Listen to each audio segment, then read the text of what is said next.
And we'll be with Nux. He's a war boy. He'll be bringing us home, bringing back what's stolen as he's meant to. Yeah. Feels like hope.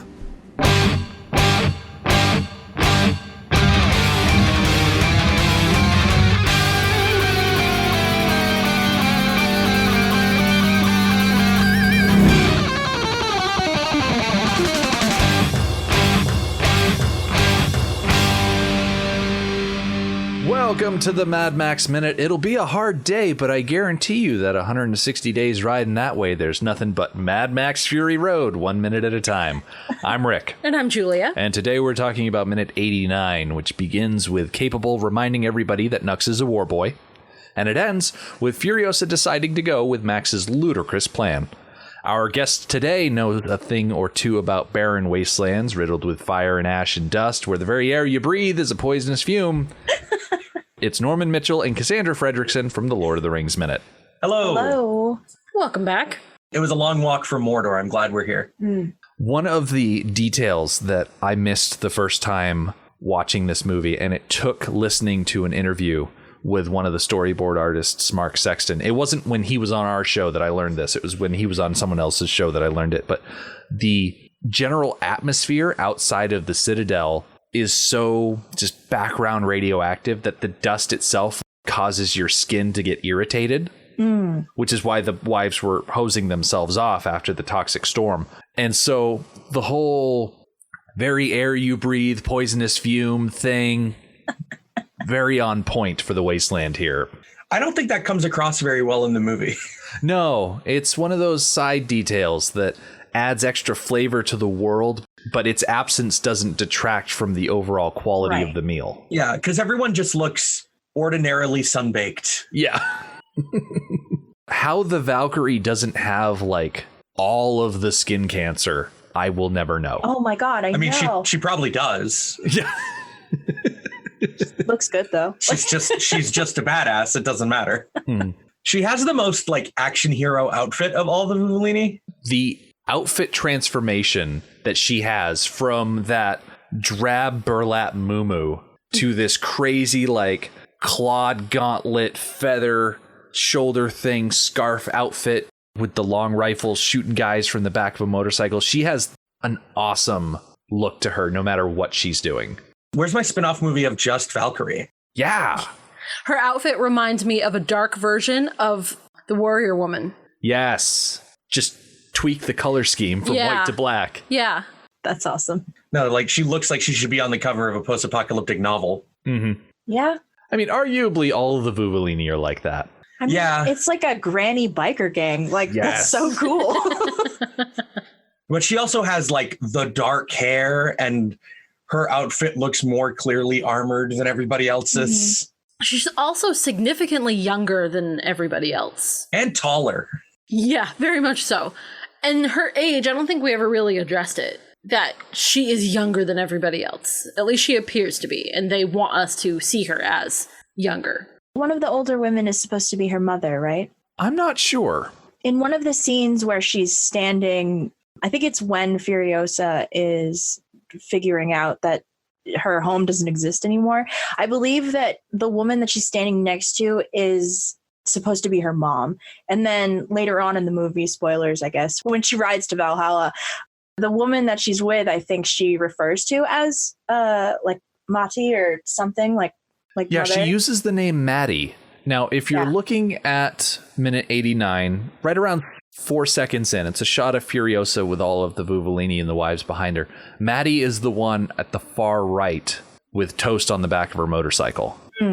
And that's Christina Koch. She doesn't have a lot of lines. Like, I think the first thing we hear from her is when she's talking about how she can't see because they were hit by the war boys and tossed around and everything. Yeah. A swung flail into your chest will do that. It'll smash up your goggles and toss you off a motorcycle. That's a whole other thing altogether. But yeah, some of the Vuvolini, like Melissa Jaffer, probably the oldest of the Vuvolini. She was born in 1936. Megan Gale, who plays the Valkyrie, she was born in 1975. So there is a huge gap that exists there. Like even some of the younger Vuvolini, like Gillian Jones was born in 47. Joyce Smithers was born in 63. Like they cut a wide swath. 1947? 1947 for Gillian Jones. Holy crap. Yeah. Well, like I said, Melissa Jaffer, 1936. Wow. That's some old ladies just killing people out in the wasteland.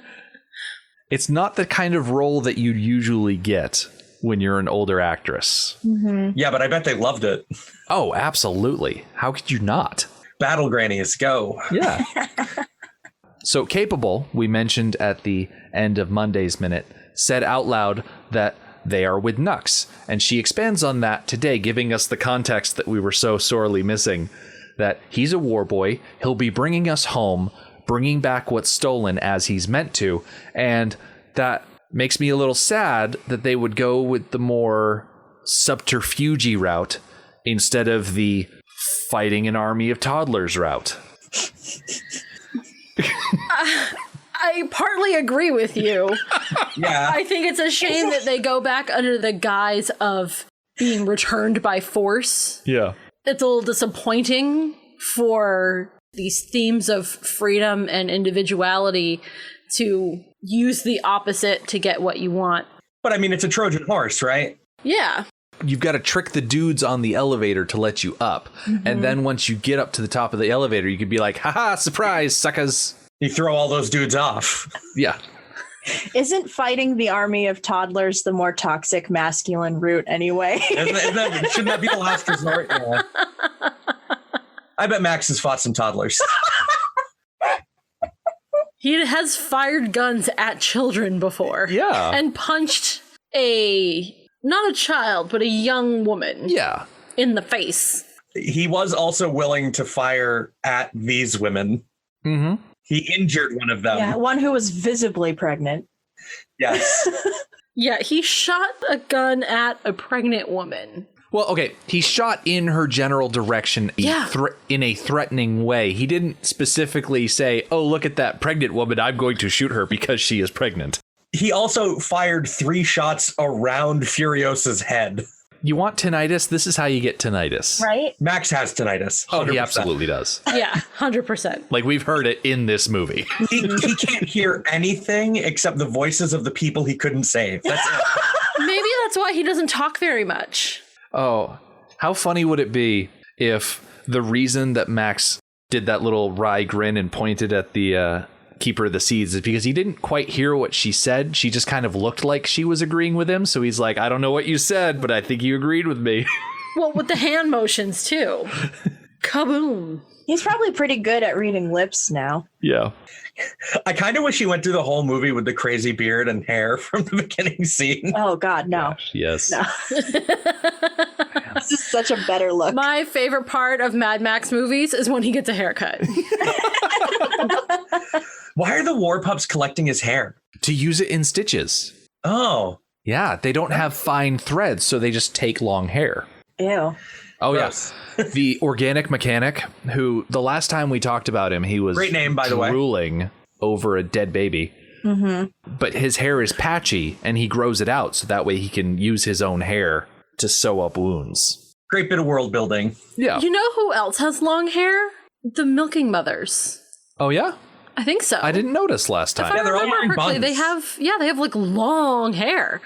And they're no longer part of Joe's harem, let's put it that way. So they're not as precious as the current set of wives. So who cares maybe they're what- just growing out, and then you lop it all off once it reaches a certain length. Yeah. Ugh. If it works, right? It's resourceful, I guess. That's actually one of the like body harvesting things that goes on in the Citadel that I think is a good thing. Is the hair? Is using hair as stitches thread.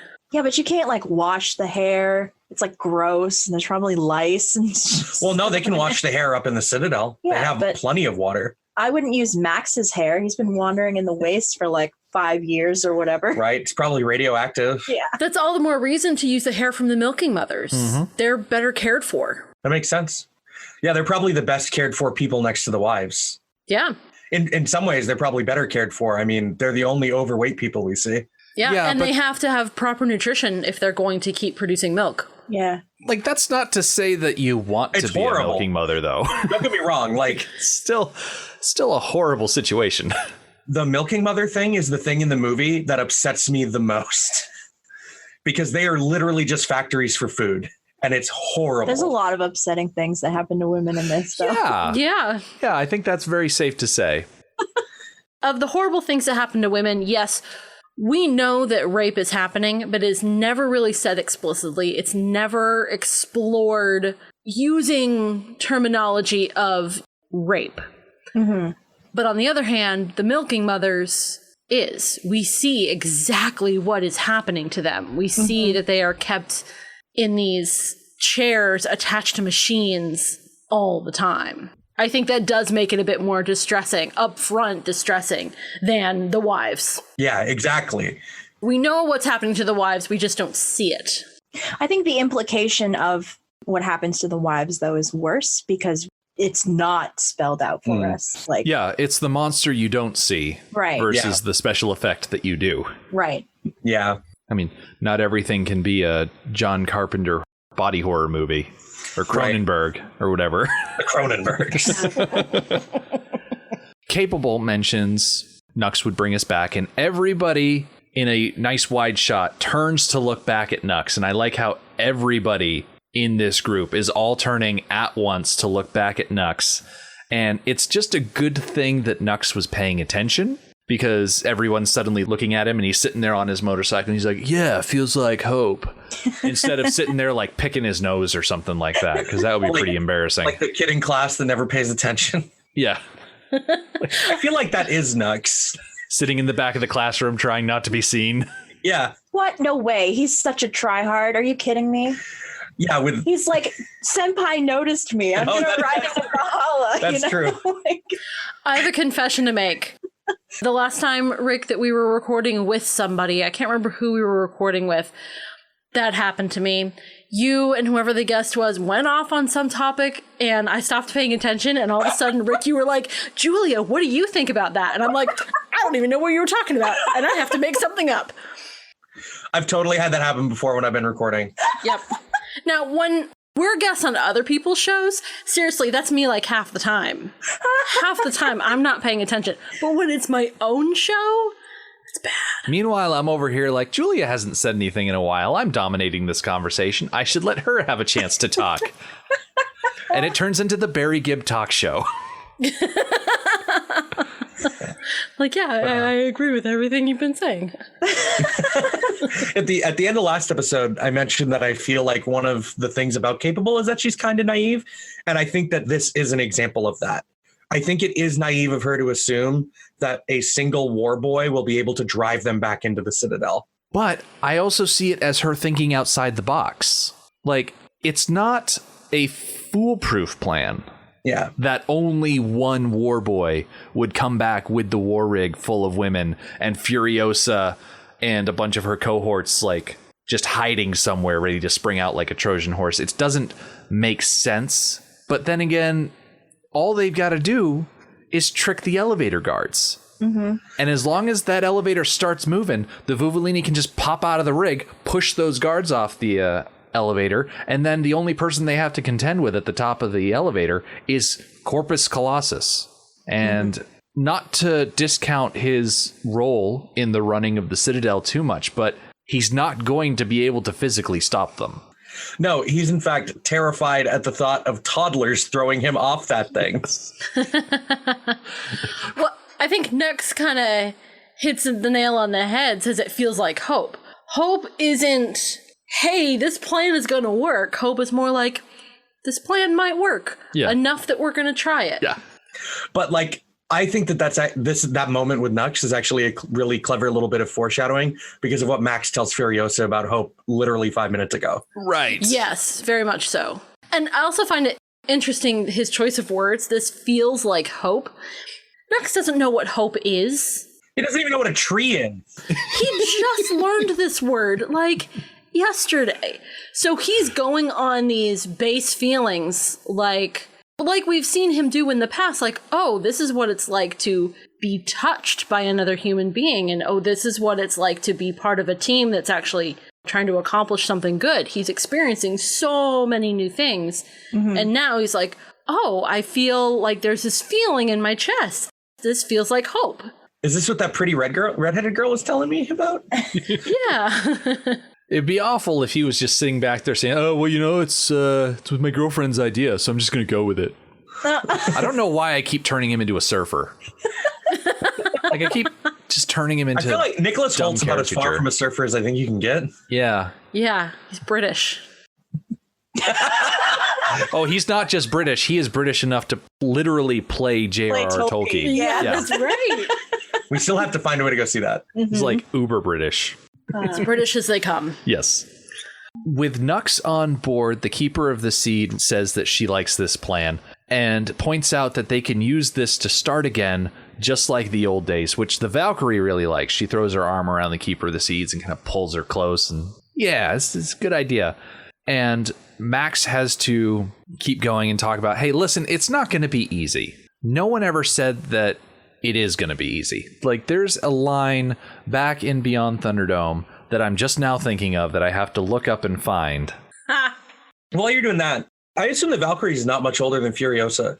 I was thinking about that earlier. I think they are of the same generation. Because Furiosa must be right around 30. 7,000 days is about 20 years. And she was old enough to remember things about the Green Place. So she was probably somewhere between like 8 and 12. Yeah. I think so. The line that I'm thinking of from Beyond Thunderdome, Savannah is trying to lead people out of the crack in the earth, and she says, nobody's saying it ain't a hard slog. We knows that now. But if we wants the knowing and the doing of things, there ain't no easy ride.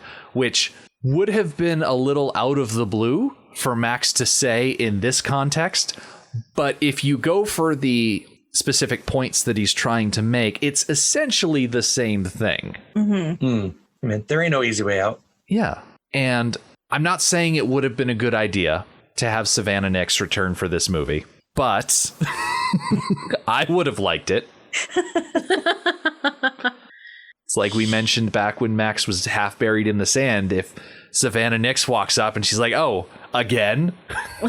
Buried in the sand to get to pull you out again. But throwing her into the mix would have totally altered the balance.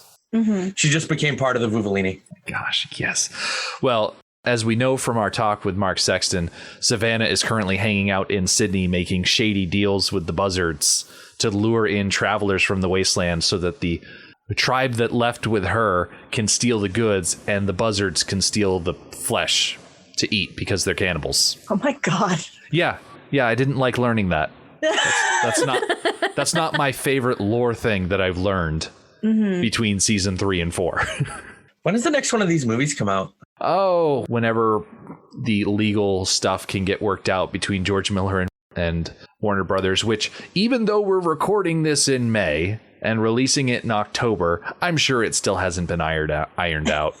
I'm pretty sure. We have a title for the next movie, right? It's supposed to be Mad Max Wasteland? Yeah, it's supposed to be Wasteland. I suspect that that's a placeholder, but... Yeah, like a Blue Harvest situation. Yeah, it'd be a good title anyways. Yeah. Even if it's not. So Max continues saying that it's going to be a hard day, but I guarantee you that 160 days riding that way, there's nothing but salt. So he must be describing an online comment section. Just YouTube. Why so salty? Yeah. And so Max continues saying, at least that way, meaning back to the Citadel, you know, we might be able to together come across some sort of redemption. And that's the magic word right there. Because Furiosa was all about finding redemption by taking the wives from the Citadel and bringing them to the Green Place to live with the Vuvolini.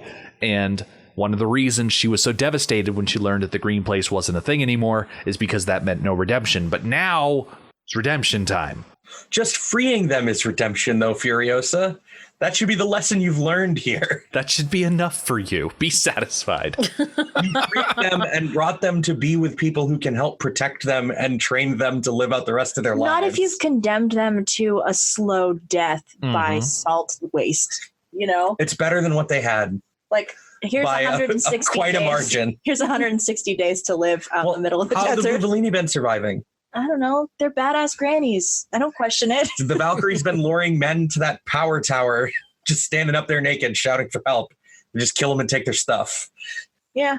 I don't know about you guys, but my favorite variety of redemption is the Red Dead variety. It could be 1, it can be 2. I like both of those. I have not played those. They're enjoyable to watch. Mm-hmm. I played Gun and Gun 2 way back in the day. That's not as good. There's a video game that's just called Gun. Yes. It's a Wild West like action adventure RPG. There's 2 of them. That sounds like They're just called a Gun. parody. Huh? It's like a parody of itself. Yeah. It really does. Yeah. It's like calling a game platform. Yeah. Or just puzzle. Puzzle. Game. Gun. Like And Gun 2. Electric Boogaloo. So, Julia, do you think that Max mentioning redemption is the thing that tips Furiosa over the edge for this plan? Yes, I do. In Furiosa's mind, this concept of redemption is too strong. She has done so much for these women, and it's not enough. She's looking for more. She's looking to provide them with a viable future. Mm-hmm. So anything less isn't going to cut it. So now we have an opportunity to give them a viable future. So yeah, I think redemption did do the trick for her. Isn't part of this a lie, though? What do you mean? Like, he has no intention of, like, staying. So, like, him saying together isn't really true. Do you mean like staying after they've taken the Citadel? The act of taking the Citadel itself is what he's talking about, I think. Yeah, but I don't think Furiosa took it that way. See, I think when he says that we might be able to together come across some redemption, I don't think Max is saying that I am also looking to be redeemed by this action. I think he's saying we might be able to, by working together, come across that redemption that you were talking about when it was just the 2 of us awake and everybody else was taking a nap. Yeah. From Furiosa's point of view, it could absolutely be taken either way. From her point of view, I don't think there's any indication of what he means. We know what he means because we know Max better than she does. Yeah. And we've also seen the rest of the movie. Right. And she hasn't. But like, I guess it's kind of like spoilers, but like Furiosa's reaction at the end of the movie leads me to believe that she thought Max was going to stick around.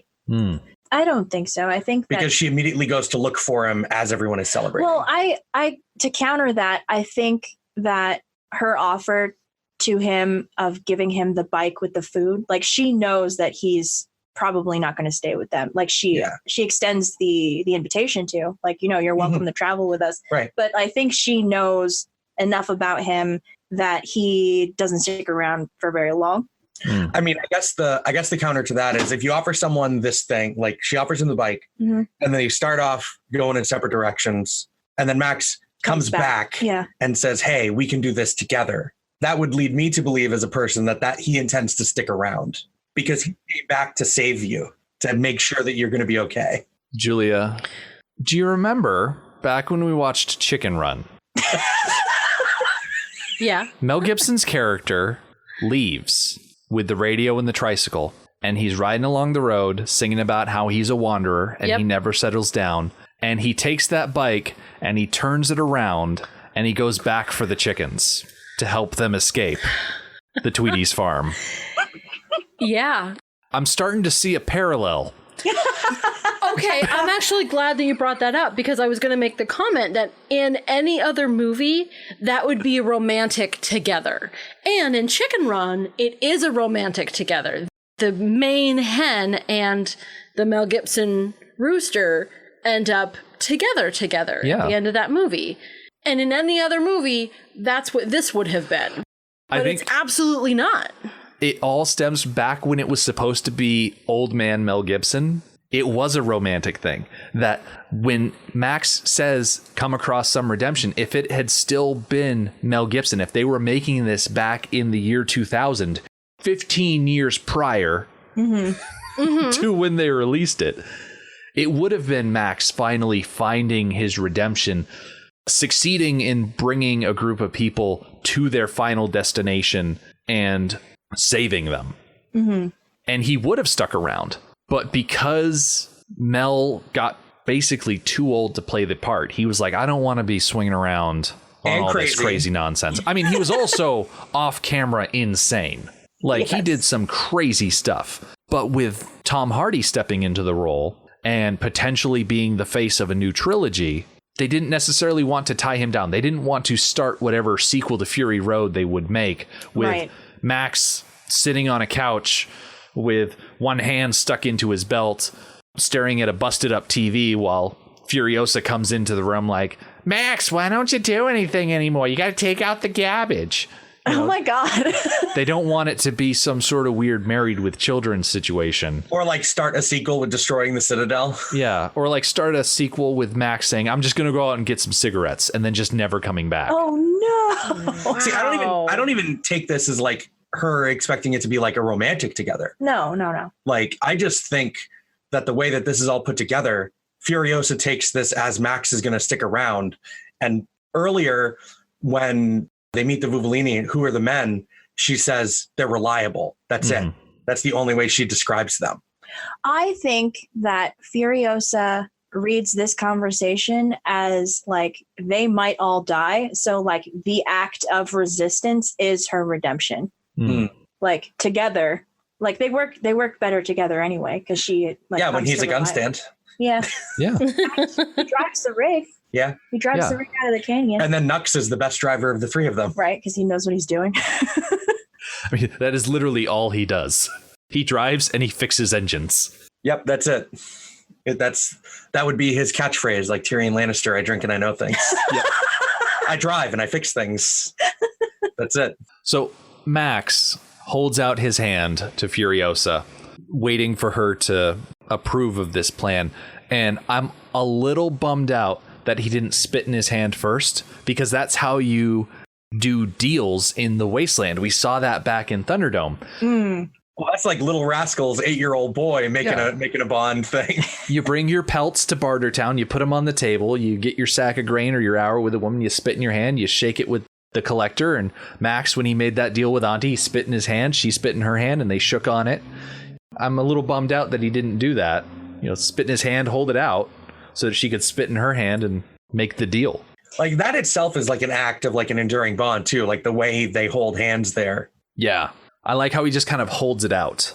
Every instance of someone spitting on someone though in this movie is negative. Yeah. So I think that would have been confusing if they like sealed the deal with like spit. And Furiosa's already been spit on by Nux. Yeah. We can keep the spitting to a minimum. Right. While 4 women are trying to tie him up. He's just like, no. He's like a feral cat. He is. And he's hyped up on Max's crazy blood. Have you talked to your war boys about hopped up crazy adrenaline blood? If you don't, who will? Do you know where your war boys are?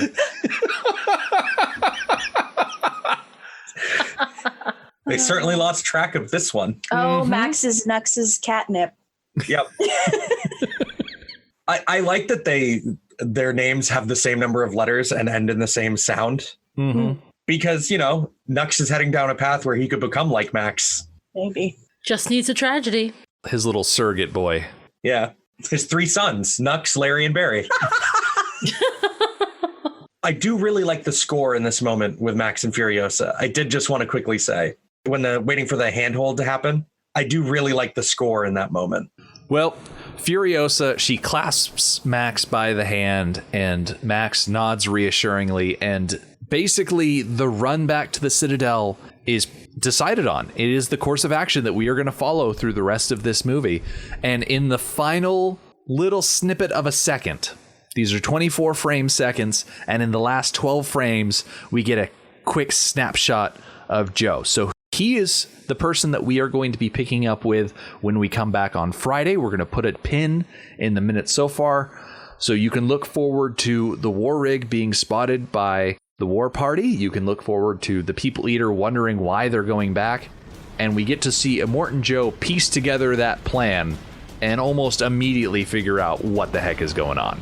The Mad Max Minute podcast is a fan project by Rick and Julia Ingham. The Mad Max franchise was created by George Miller and Byron Kennedy, is presented by Kennedy Miller Mitchell Productions, and distributed by Warner Brothers. Mad Max Minute is produced and edited by Rick Ingham. Our opening music is Verdi's Dies Irae by Daniel Bautista of danielbautista.com. Our home on the internet is madmaxminute.com. You can follow us on Twitter at madmaxminute, like us on Facebook by searching for Mad Max Minute, and join our Facebook listener group, Mad Max Minute Beyond Microphone. If you'd like to support the podcast, visit madmaxminute.com, where you can see what's in our TeePublic store, join our Patreon, or even donate to the show to help us keep the tanks full. Thank you for joining us from an 89 of Fury Road. We'll see you next time.